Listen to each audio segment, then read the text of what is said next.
नमस्कार महाराष्ट्र. कळमनुरी तालुक्यातील येलकी येथून एक मोठी बातमी समोर येत आहे. आज 20व्या तक्षशिला धम्म परिषदेचे आयोजन. बनते विचारवंत मान्यवर व समाज प्रबोधनपर कार्यक्रम. येलकी कामठा फाटा येथे आज दिनांक 22 फेब्रुवारी रोजी गुरुवारी 20व्या धम्म परिषदेचे आयोजन करण्यात आले आहे.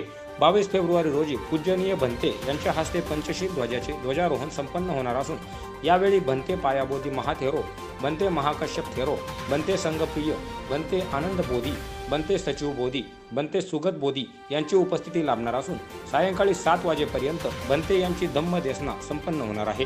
रात्री 8 वाजता बुद्ध आणि धम्म आंबेडकरी विचारावर विचारवंत ॲडव्होकेट वैशालीताई डोळस आणि विचारवंत माननीय एस.के. सावळे यांचे व्याख्यान संपन्न होईल.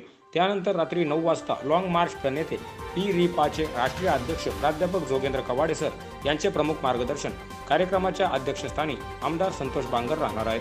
उद्घाटक माननीय अंकुश देवस्कर, तर दीप प्रज्वलन आमदार प्रज्ञाताई सातव, डॉक्टर दिलीप मस्के यांच्या हस्ते, तर स्वागताध्यक्ष आखाडा बाळापूरच्या सरपंच सौ भीमाबाई उत्तमराव नरवाडे राहणार आहेत. एन मराठी न्यूज करिता तालुका प्रतिनिधी आनंद कुमार पंडित. 22 फेब्रुवारी रोज गुरुवार या दिवशी 20वी तक्षशिला अखिल भारतीय बौद्ध धम्म परिषद मोठ्या उत्साहामध्ये ह्या ठिकाणी संपन्न होणार आहे.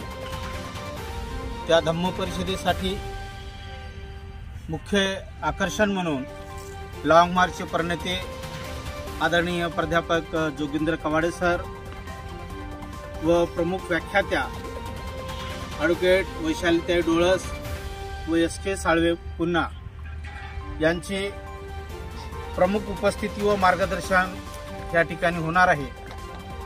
तेव्हा दिवसभर पूजनीय भिक्खू संघाची धम्मदेशना व रात्री ठीक 9 वाजता महाराष्ट्रातील ख्यातनाम कलावंताचा या ठिकाणी सांस्कृतिक संध्याचा कार्यक्रम आयोजित केलेला आहे.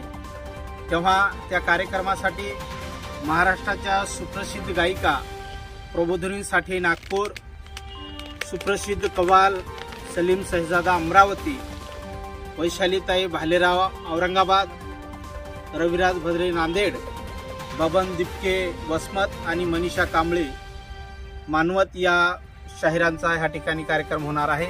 आपण सर्वांनी या धम्म परिषदेसाठी मोठ्या संख्येने या धम्म परिषदेला उपस्थित राहावं असं मी या धम्म परिषदेच्या आयोजक या नात्याने आपल्या सर्व कार्यकर्त्यांना विनंती करतो. आपण सर्वांनी ह्या ठिकाणी यावं आणि या धम्म परिषदेला आपण संबोधित करावं अशी मी सर्वांना विनंती करतो.